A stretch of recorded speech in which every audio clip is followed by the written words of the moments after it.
Welcome to the Go-Go Juice podcast. I'm Day. And I'm Giulia, and this is your go-to dose of girl talk. Today's gonna be all about living abroad. Today's episode is gonna be really honest, really vulnerable, really helpful, we hope, for anyone that is living abroad as well. It's gonna be about the ups and downs and the in-between. All of it. All of international student life.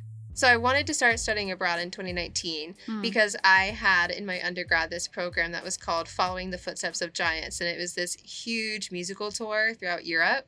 And so I was supposed to go on that in March of 2020. But we know what happened. And we know what happened in March of 2020. So naturally that didn't happen. It was a great program. It was fully funded. I won a scholarship through the U.S. Department of Education. Like the whole thing was fully funded. It was great. I was so looking forward to it. Couldn't go, right? And a master's program was something I had told myself I never wanted to do. I was just going to do my BA and I was going to be done with education.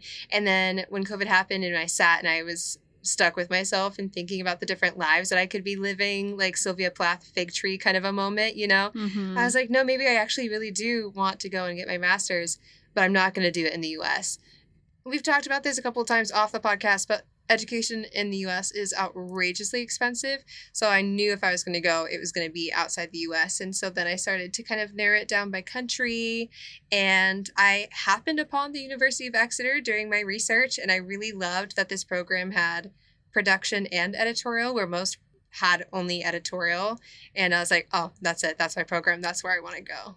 What about you? I feel like it was kind of the same when I had to decide between what university in the UK. It was really easy to settle on the University of Exeter because of the program. But like the decision of studying abroad in general came from a place of like really sitting down with myself and figuring out what my dream job is.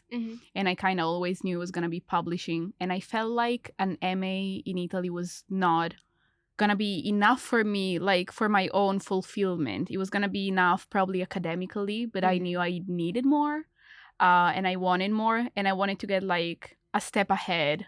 I feel like I'm really scared of thinking about when I would have to actually apply for jobs, because I did a lot of research after my undergrad and I did see how competitive and hard it's out there. So anything more that you can get, it's an advantage for even just a bit of peace of mind. And it was really exciting to think that I would live abroad again. I lived abroad already 1 year in Ireland and I really enjoyed it and I feel like I grew a lot. So for me, it was like really just a way probably of following my dreams. And then the program here in Exeter is just like 100% what I wanted. Yeah. So exciting. Even thinking that right now for my dissertation, I'm publishing a whole book by myself. How exciting is that? Cool. Yeah. So we ended up here. Yeah. Meeting new people, making new memories. Did you ever live abroad for an extended amount of time before this? No, not really. Before this, I had only actually left the U.S. once, and it was to go to Canada for a cousin's like birthday party. I was really little. The U.S. is so big that a lot of people don't really leave because you can go from coast to coast and already have traveled the equivalent of like most of continental Europe. So a lot of people do stay in the States to travel, but it was really important to me to leave and to experience other cultures and to get out and see the world a little bit. And I know that you did study in Ireland. Is there anywhere else that you considered other than the UK when you were looking for your programs? Not really. Not really, because I know the UK is really strong from a publishing point of view, like career-wise. So I was like, I may as well get there to gain some connections, hopefully. So that's an amazing starting point. Yeah. I would say, though, after 9 months now, a bit of homesickness did kind of hit, for me at least. I feel like it's really hard sometimes to navigate the feeling of being grateful to be here and the fact that we are following our dreams, as we just said, and we're doing what we want. But then you start missing not only the people, but like the places, the habits, the foods. And it kind of is really tricky because sometimes in my head, I'm like, home is the people I love. Yeah. And for example, as you know, my brother and my dad came to visit me in London just a month ago. And I was homesick at the time. And I really thought that was going to help because it's like, I just need to see them. But that's when I figured out that homesickness can be like more tricky in the sense that, did it help seeing them? Absolutely. Yeah. I love the time with them, but I just need to be home. I feel like I need the place. So sometimes it's hard to balance because it involves so many different aspects of our life that we may not even know that we're missing, but then we end up missing. Yeah. Like the little things that you maybe took for granted before and you didn't realize it, and now you're here and you're thinking like, oh, I miss that really specific thing that before maybe I didn't actually engage with it all that much, but now that I don't have it, I feel the lack of it. I understand that. I feel like homesickness is really interesting. I definitely felt it as well. I felt it a ton during the holiday season because it was back to back. Like I'm a really big holiday. I'm a big holiday girl. I want to celebrate everything. And so like not being around my family for all of that was really hard, especially like Christmas, New Year's, that sort of thing. But I think what's interesting about homesickness is you can look at it from a lot of different ways because there's the feeling of missing home and then being sick of the home that you're building, if that makes sense. So it's like at the same time as I wanted to go home and see my family and I wanted to be there, I also knew like I left for a reason, but then there's me sitting here in the UK thinking like I'm sick of this life that I'm building for myself and I want to go back to it. Like, do you see what I'm saying? Like, it's kind of like two working definitions at the same time. Like, they kind of overlap a little bit. I see what you're saying. It's actually something I was talking about it with a friend of mine just a couple of days ago because I feel like sometimes I'm stuck in a position where there's like two opposite forces pulling me in opposite directions because I know why I'm here. I know all the career opportunities I'm building for myself. And I see myself so clearly getting that big girl job in London. Oh, 100%. I see that for me. It's there for you, honey. It's there. But at the same time, in my head, as you said, there's the whole part telling you, wouldn't it be easier to go back? Wouldn't it be easier to be there? So you miss what you have back there, but you know how valuable what you have here is. And I feel like I'm pulled in both directions right now. And sometimes I ask myself, that's what I was talking about with my friend, to be like, wouldn't it be easier to kind of drop everything after the master and go back home if I feel like this homesickness is not something I can work around? But then for how long am I going to find release in that? Right. Like, I need to really sit down sometimes and remind myself why I'm doing it, as you said. Why am I here? There is a reason why we're here. There is a reason. And also it's interesting because sometimes you got to be careful in thinking that, what if you go back and then you kind of leave behind what you build for yourself here? I feel like you could end up, even if you don't want to blame the people around you, to be like, I came back for you. You didn't ask me to, but I did come back for you. So you will carry this emotion with you to be like, I left everything that I built for myself there and now I'm here and I found relief in the beginning. I was building something for myself there, and while I was there, it was hard. But isn't it harder to be back now? Are you talking almost like you are maybe worried about like if you go home, at first there's that like sweet relief, right? Of like you're finally back in your space, you're back in your bubble, because it is different. Like there's different atmospheres in different places, so that's super valid, and I wholeheartedly agree with that. But are you saying then like you're nervous you'd get back into that atmosphere, love it for a little bit, and then slowly start to resent having gone back? Yeah. That's a big fear. And like, I know it would happen because I know from a long-term perspective, I want to be here. And it's hard because sometimes I feel like, especially on Sundays are a hard day for me because Sundays are a family day. I feel like I would just jump on a plane and go home for literally 24 hours. Yeah. And that would be like enough relief for me. But I know that then if that's not like just a weekend thing or just like going back and enjoying my family and actually, because when you're homesick, I feel like at least when I'm homesick, I get so stuck in the feeling that that's all I need. That's all that is valuable in my life. And it's, of course, extremely valuable because it's all the people I love. But it kind of clouds your judgment a bit because it makes you forget your endpoint here abroad.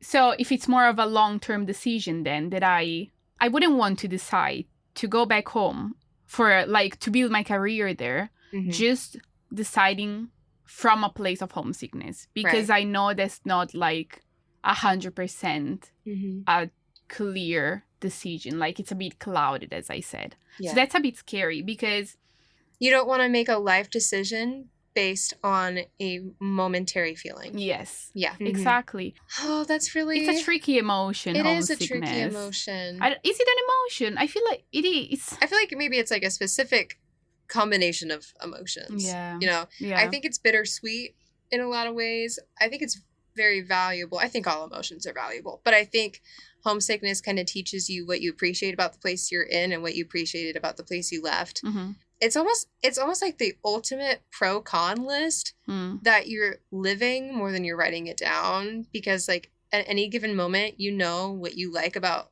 one home more than the other and what you don't like about one home more than the other. And I think it's that like constant reevaluation that helps and hurts. You know what I mean? Where you're constantly aware of like, oh, but if I was at home, this would be this way. Oh, but here, you know, it's not, and I actually prefer it that way. Like it's constantly kind of fluctuating back and forth. What I think is interesting is that like what you were saying about dreams and trying not to be resentful of like what would happen if you did go back, right? And I think dreams are really furnishable, and you can add and take away from them at any point, so long as like the core idea of it stays there.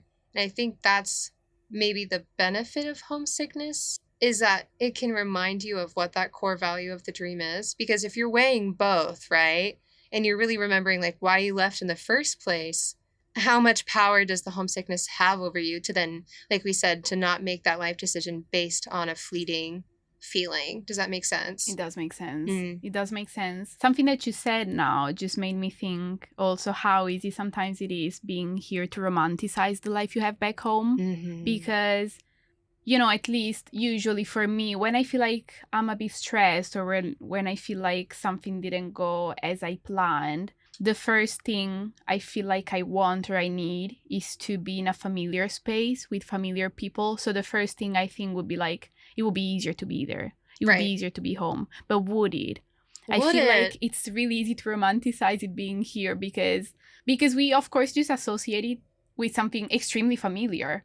So our brain probably thinks it would be easier. But like at the end of the day, life is about ups and downs, and the downs are going to be there even if you're home. They just feel like, how'd you say, they just feel exaggerated here.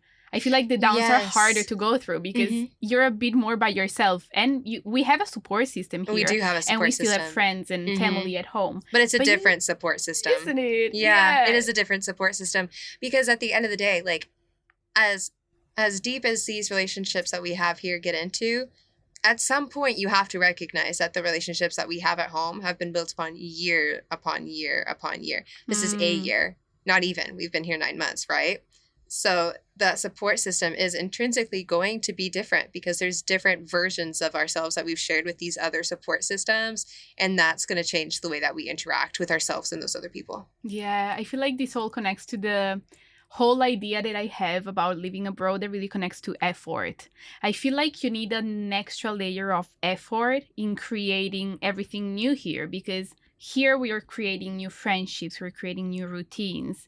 And sometimes I think to myself, I did this already for myself. I already did put all of this effort to create a life that I love. So why am I doing it to myself, you know? Right. But there's such a beauty in it as well. It's a beautiful effort. Like even the fact that we need effort to both build new relationships here and to maintain the ones back home. Yeah. How beautiful is that though? It is. It makes you understand who you want in your life and who you appreciate in your life and who appreciates you in your life. Because when you leave home, not everyone reaches back, and that's absolutely fine. But that's hard, because it's like, oh my God, I need to like really put effort in this thing. But at the same time, it's like, I'm building something beautiful for myself. So how cool is that? It is really cool. Like, how cool is it? How blessed are we to have two places that we can call home?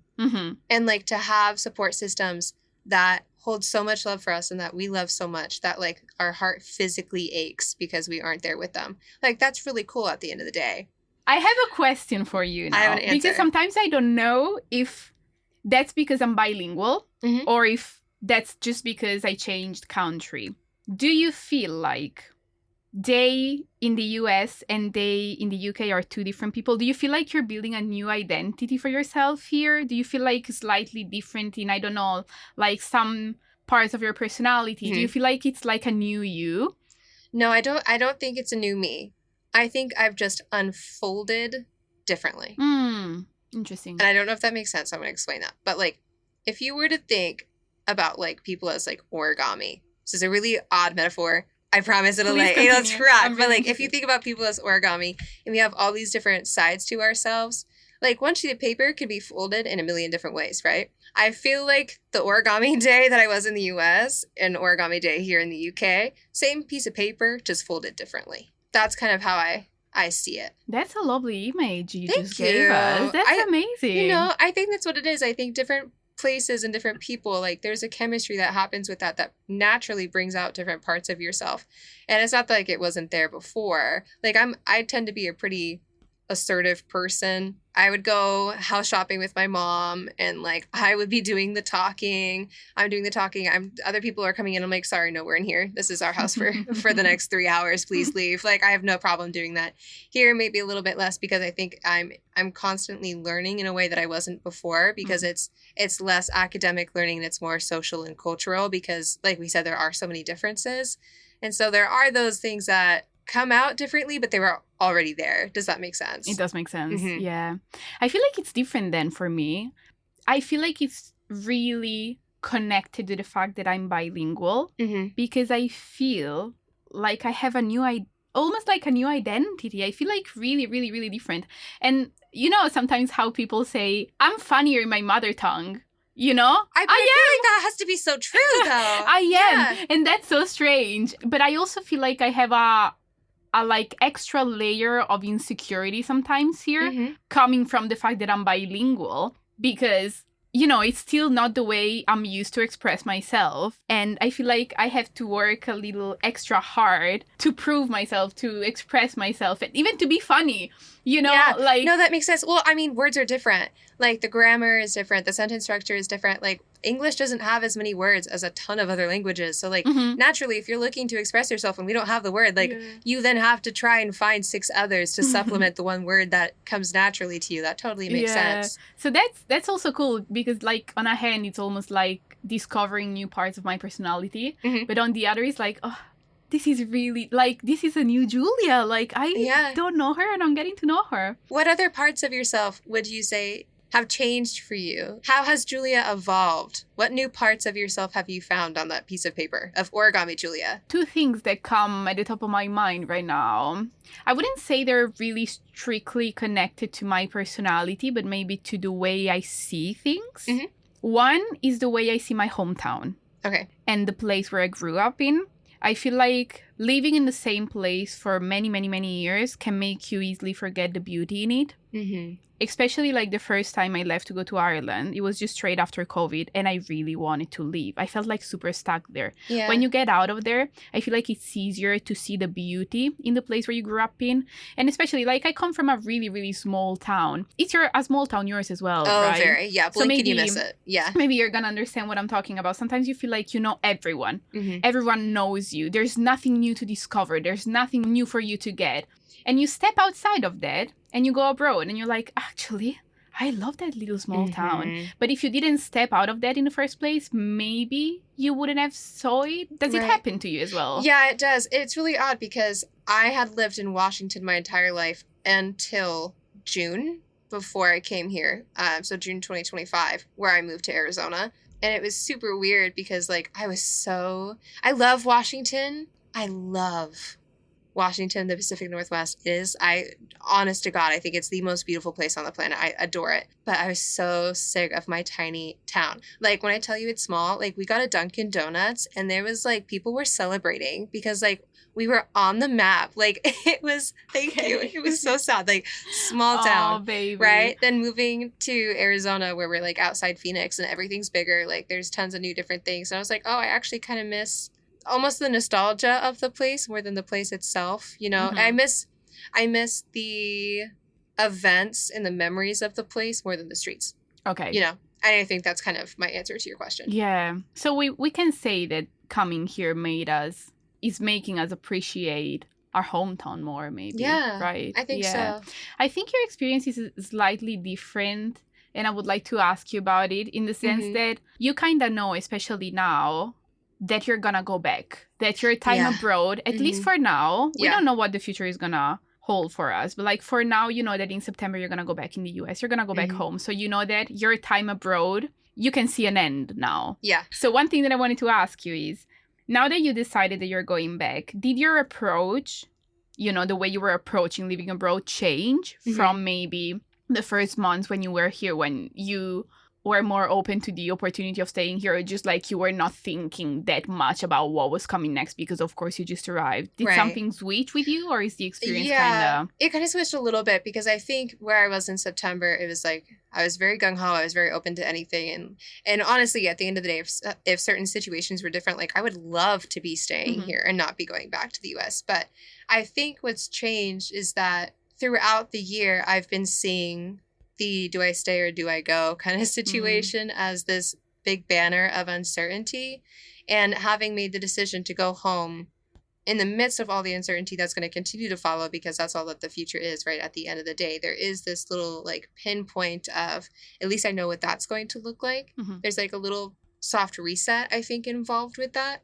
And so I think because I know that I'm going back, I've kind of approached things almost more lightheartedly, I guess you could say, because like it's less about building an entirely new life and more about how I want to experience the life that I have now that I know isn't going to continue. You know, it's not that it's like a mournful period, because it's not. Like, I'm not mourning the loss of it. Like, I love my life here. I love my relationships here. I really, really love living in the UK.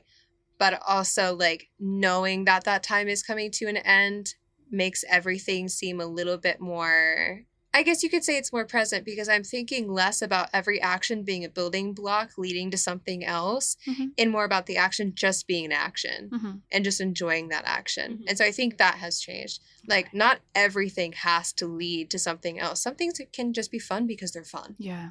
I think that's how it's changed for me. Did it change a bit your approach to, like, the way you feel in the sense of homesickness again? Because I remember that when I was in Ireland, I knew I had an endpoint. Yeah. But that didn't take away the fact that sometimes I just wake up and I wanted to go home. Even if rationally you would be, oh my God, Giulia, you know you're going back and you know you have a limited time here, enjoy it and take all you can.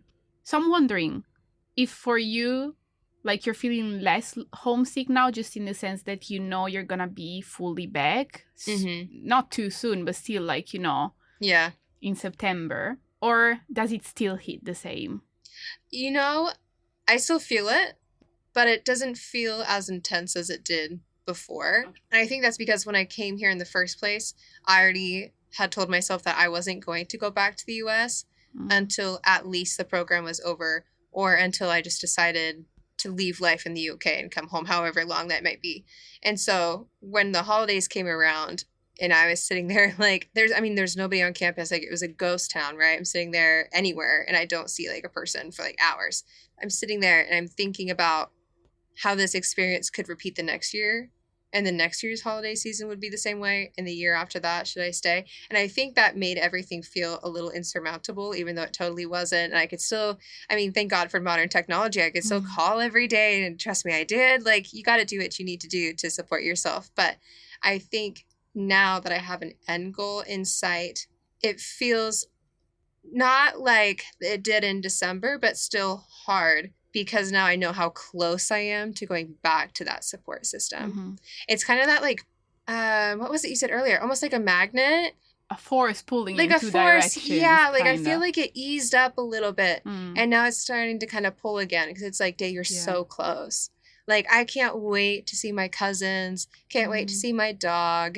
Can't wait for, and it's brand new to me because, again, I'm from Washington, but like sun 24/7 in Arizona. Looking forward to that. It really is that push and pull. And I'm excited to go home, but I also, no, it's weird. Being an international student means like you have to balance so many different versions of yourself and so many different homes all at the same time, and you're feeling a different way about each home all of the time because you are constantly moving between which version of Day and which version of Julia you are at any given moment because it's in response to different situations. Mm-hmm. You know, like how does it feel for you? Because I know that you really want to stay here and you're going to get that job in London and I'm so proud of you. But like, what has that looked like? Because before with Ireland, you did have an end point. Mm-hmm. Now you don't. What does that mean for you? I feel like on a hand, I don't know. I don't fully know the answer to this, but I know for sure something switched in the way I'm thinking about my life in the future couple of years. Yeah. Because I think in the beginning, and I feel like it's something I said probably in the episode Hard Truths about living in your 20s. I feel like in the beginning, I saw my future as something that was written because I felt like I had to stay here. I had to find a job here because of my parents' sacrifices to pay for my studies, of my sacrifice to be here and leave everyone. I feel like in the beginning, my mindset was more of something that I had to do instead of an opportunity that I had. And now that I settled on the decision of staying here and getting the graduate visa that is going to allow me to stay here a couple of extra years without any like legal troubles, I feel like a bit of a weight came off my shoulders in the sense that I know what's going to happen and I don't have that much of an uncertainty because I settled on a decision, but also I feel like I'm living it more freely. That's maybe a bit contradictory because you're like, okay, but like you decided to be away from home. But it's almost like I feel like I got the pressure off my shoulder to be like, you're doing it because you have to, and almost like you can try, you can step back whenever you want. No one is there with a gun at your head to be like, you have to do that. No. Like, it's my life, and if I decided to do it, it's because I want to. So that's amazing because I kind of did a little switch when I decided to stay here in this sense, in the sense that it's an opportunity. It's not an obligation, you know, it's not something I have to do. Yeah. But I would say that I did notice that homesickness started to hit harder when I decided. I think it was around February when I really settled on this decision to stay here next year. And like February is the month that I see as the period where I started being like a bit more homesick. Okay. Because it just feels like, I don't know. And that's a bit silly because it's like, Julie, it's the same thing. Like, no, it's not. You know? It's not silly though, because again, it's like because there's so much uncertainty.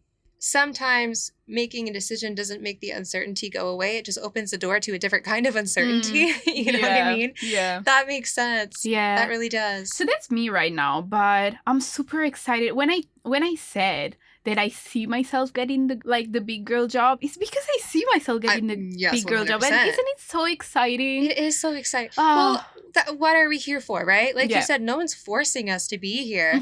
At the end of the day, every international student who's here chose to be here. Like, we looked and saw all the difficulties we were probably going to have and said, yeah, I'm wholeheartedly signing up for that anyways, because I know what the end result's going to be. I'm going to go into that quarry. I'm going to dig around because I know at the end I'm going to have that diamond. Like, it was worth it to us. Amazing. Yeah. Yes. Okay, question. Again. Yes, sir. Yeah. Again, yes, always. Because you were talking about this before, and that's something I thought. So, and you also said it's your first time properly living abroad by yourself. Would you say that your relationship with the people around you, either like family or friends back home, changed now that you are here? Like the way you talk to them and, you know, the conversations you have with them and the times when you feel like reaching out to them and you don't? Like, is it different from when you were there? Do you know what I mean? You know what? Yeah? Yeah. Yeah. It kind of is. I would say I already have a really close relationship to a lot of people in my family, but I feel like I've gotten to know them on a different level because they're also interested in hearing what my life is like, because I'm taking a path that, specifically with the woman in my family, no other woman in my family has done before. Like, I'm the first woman in my family to go for a postgraduate degree. And that's something that a lot of people in my family have always wanted to do, and they just never had the opportunities or the chances that life has given me to be able to be here. And so in reaching out and talking about like the differences in what our lives looked like at the same age has been absolutely fascinating. And seeing all the different ways that life has said yes to us And sure, it said yes in different ways, but like the happiness that results from it anyways, I feel like these relationships have become a lot more intimate and a lot more open. I'm having conversations with people like my grandma, I love her to pieces, that we probably wouldn't be having if I was still at home, because some conversations are situational, and this situation has brought those up and allowed us to talk about them, which has been really nice. And I do sometimes, I think it takes me a little bit longer to reach out now that I'm here, which maybe counteracts all of the homesickness stuff I said, which is fine. No, but it makes sense. You know what I mean? Yeah. Like, I want to handle it myself. Like, there's my life here, there's my life there. They can cross and they can intersect. But at the end of the day, like, I'm responsible for this life, and I'm responsible for setting up my own support system. The life I had before, I was born into a support system, and that's different. What about you? Wow, lovely. I feel like it did change a bit, the relationships with the people around me, mostly in the way that, like, especially now that it's been some months, I feel like I know better who to reach out to when I need something specific. For example, if I had some kind of thoughts and some kind of issues, or just like something in my mind, I know that it's going to be more helpful for me to maybe reach out to my mom for certain things. I did understand, on the other hand, that like some other people in my life are, as you said, it made my relationships more intimate, because it's almost like I open up conversation, like deep conversation with people that I wouldn't open up if I was not here. I feel like the people that I have in my life that did live abroad as well, for example, understand me more deeply when I talk about some things and some struggles. And that's not to take anything away from the people who didn't live abroad. No, of course not. But, you know, it's almost that I'm getting to know them in a different way, so I know what to talk about with them and who is going to be able to understand me fully. So who to reach out to at what point of my day and of my life. So that's really interesting, really intimate, as you said, kind of more intimate. Yeah. So that changed a bit, but I think it like in a really good way. That makes sense though, because different people are equipped with different tools, and not every tool is suited for every job, you know? Yeah. And as we said before, maybe it is like it requires a bit of effort to keep up the relationships we have back home, especially I would say with like, in my case at least, I do have some close friends, and then I have friends that even when I'm back home, I don't see that often, but I still like to keep in contact with. So then at the end of the day, like especially if you're here, like if you don't see them, that kind of relationship require the extra thought of being like, I kind of want to reach out because I need to keep that alive because I'm not seeing them. So that's interesting, but it's a lot of learning. I think it's, at the end of the day, when you choose to live abroad, you are actively making the choice that all of your relationships become long distance relationships. And that forces you to communicate in an entirely different way. Like, my love language is very much physical touch. Like, just the littlest things, like just our knees touching, or like just a little hug in the morning, like anything like that, like means the world to me. And you can't do that when you live in an entirely different country and you have an ocean between you, right? You have to figure out new ways to communicate, and it really changes your approach to the way that you want to talk to people and the things that you're going to talk about. And I'm not bilingual. Like, I took French for 2 years. I took Spanish for 2 years. I know, like, baby ASL, right? I can't imagine what it's like then for you as well, because you're building these in-person relations that are largely in English, because unfortunately I don't speak Italian, right? But then you have Italian for your long-distance relationships. Like, do you find that there's kind of does that make sense? Like, do you find that there's a difference for you in that way between how you're communicating, not just because it's long distance, but because of your bilingual elements? I would say, like, I will connect back to what I said before. I feel like it's not really a difference in the way I'm building the relationship with you guys, but I feel like it's something more internal to me more than something like external to the people that I talk with, in the sense that I feel like my personality is slightly different, in the sense that I have this insecurity, or I have that maybe holds me off a bit to building the same kind of relationship that I would build with an Italian person, because I feel like less freer. But I also know that's like fully up to me to also overcome Because I wouldn't say, no, I would say the way I build a relationship is kind of the same, if it makes sense. But a bit of me is slightly different. So, Okay. yeah, probably that's the only thing. But That's yeah. really well said, though. Like, it's you that's different, not the connection. Yeah. Oh, I like that. Yeah. Well, I was curious Mhm. what things about the UK have taken you by surprise, Oh, or nice. like little things. Because I know that when I first moved into Sprayton Way, do you know how long it took me to figure out how to use the timer on the oven? I couldn't figure it. I could not figure it out. I was like, why? I remember. Oh my god! Like it would count up, and I'm like, I still don't know what that button does. Yeah. Or like we have 2 different stovetops. It took 5 of us, because our entire flat is international students except for one, Josh. Different Josh than our podcast friend Josh, but still, it took 5 of us to figure out how to just turn it on. You know, things like that. People drive on the different side of the street here. The driving that got me. I got hit by a car. Lady. Like what? Like first month here? Yeah, fine. that's traumatizing, to be honest. That's not like a good welcome. No, it was really funny though, because like he saw bracket because he saw me. He saw me. He fully did. He fully saw me because I'm going to cross the street, right? Just to set the scene. I'm going to cross. It's dark. It's nighttime. That's fine. And I'm going to cross the street, and this truck pulls up, and he sees me. He stops. So I start to cross the street. Like, he actively waves me across, people. He's like, girl, go. And I start to cross the street. He, I don't know, forgets that I'm there, floors it, and hits me onto the sidewalk. I was like, oh, my God. Baby, I'm so sorry that happened to you. No, it's okay. Honestly, it's really funny. This is my first vlog. But, like, you know what I mean? But it's these little things where you're like, man, that would never happen to me in the U.S. It's the never. little things. It's the little things. I fully agree with you on the driving.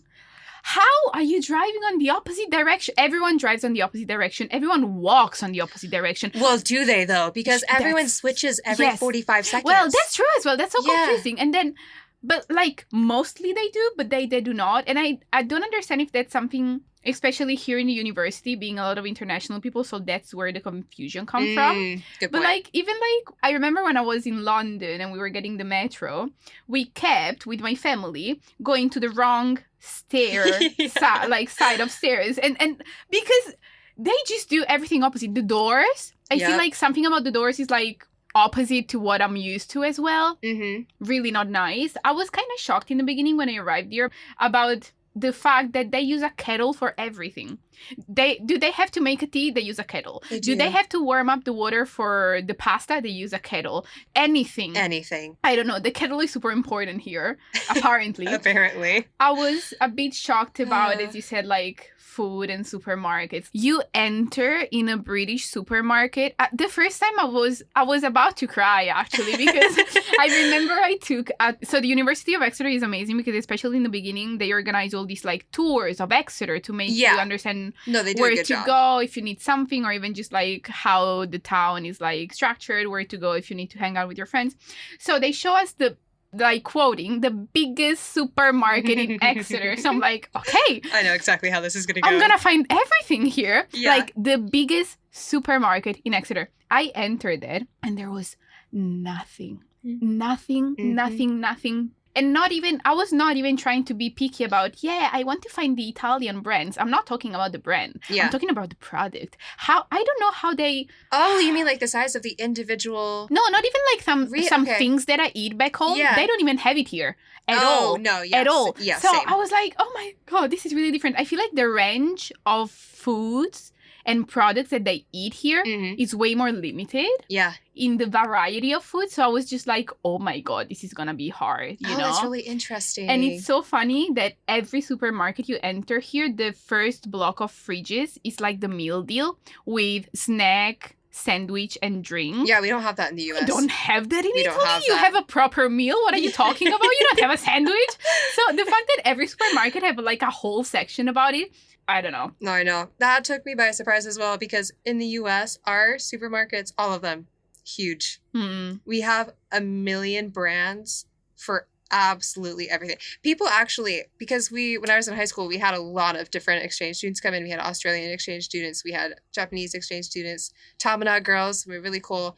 But they came in, they're like, your supermarket is stressful because there's like I kid you not, like 20 different options for like milk. Oh, Like almost what too whole much. milk do you want? Like it's you sit there and you stare at it and it's like these intensely vivid crayon colors. Everything's massive and bright and you don't know how to pick anything. And also, this one was really hard. In the US, your tax is not included in the price. See, I thought you would, yeah, Okay, the no, little head tilt. I explain. thought that was coming. Yeah. In the US, like when you pick something off the shelf, let's say it says it's like $3.95. It's not actually $3.95. it's It costs more. more because you have to add the tax at the end. Whereas here, everything's just as you pick it up. Of course it is. Okay. Is that how it is in interesting. That's Italy? how it is in Italy. Okay, interesting. So yeah. do they add it up to the grand total? Yeah, so then you take Oh, everything up and then you that's scan it in stressful. and then they add the tax to your total. So you Okay. actually don't know. You don't, because I don't do math, right? I'm not walking around with a calculator. If you do, Yeah. good for you. That's really not me. Yeah. But like you don't actually know how much it is until you're buying it. Okay. So like that's kind of, I appreciate that. You do, I'll say I'm that's sure you one thing do. the UK is doing very well. I like knowing how much I'm spending when I Mhm. get to the checkout counter. Yeah. Pretty cool. That's cool. And have I been brainwashed into thinking that, or is it true that like US products like in the supermarket are like in general bigger?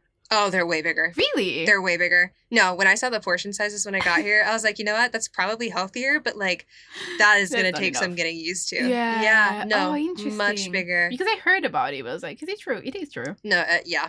Yeah. Okay. We are very much a country of overconsumption and we kind of like it, but that's okay.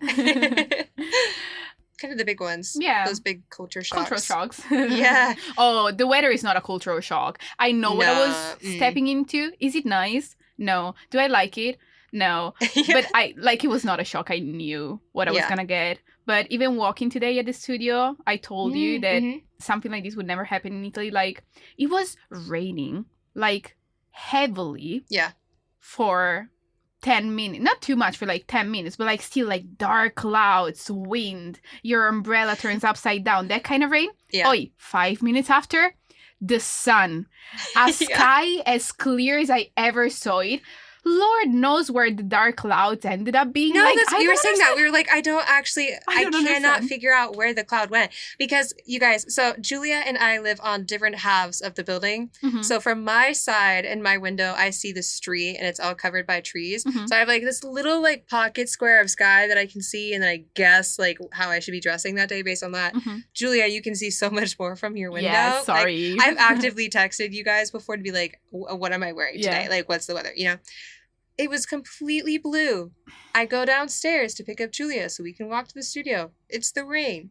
And like you said, the 10 minutes of just downpour and then back to blue. Like I the don't cloud, know. you couldn't see it. I Like don't know how it's it so happens. completely clear. Where does it go? It's magic. I don't understand. It's magic. Yeah, I don't It's understand so either. weird. So Like that's not like, I know that like I say all the time, right? This weather, the rain at least is very similar to Washington. Mhm. That part's not similar. Yeah. No, it's just rain. So like Mhm. the bouncing back and forth. I don't know how the locals do it. Like you have to pack like yeah, other outfits. Like you never know what you to never wear know. here. That's Yeah. so yeah. But we knew it though. we knew it was gonna Kinda. happen. Yeah. I just thought it It's was just maybe tougher. like overinflated. Yeah. But then I was like, no, you guys were like, you were really serious. That's it. That's Yeah. it. That's okay. Sure.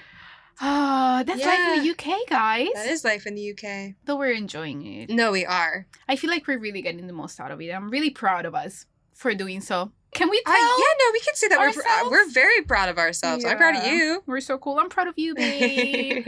No, truly, this is a hard thing that we're doing, and frankly, I have to say we're doing it well. Mm-hmm. Like we've said yes to so many opportunities, but we also didn't prevent ourselves from making our own opportunities. Like here we are with the Go Go Juice podcast. We have done so many different placements. We've done so many different revisions for assessments and like really, really gotten into the nitty gritty fine detail of how we want to move forward in this industry. And Mhm. we're knocking it out of the park. Okay. All right. That's our life in the UK, you guys. Yeah. So I would say that if you want to move abroad, or if you are living abroad, and let's see if you agree, Day, it's Mhm. completely normal to feel happy and homesick at the same time. Oh, yeah. It's completely normal to feel grateful and exhausted at the same time. And to feel like lucky to be here, but also lonely. Yep. It's an emotional roller coaster, but it's kind of really worth it. It is. So that's living abroad, guys. That is living abroad. Hope you enjoyed the episode. It was really nice to record it. It was. I think we really need to talk about that. That's cool. All right. See you in the next one. See you in the next one. On Life and Living Abroad, this was the Go-Go Juice Podcast.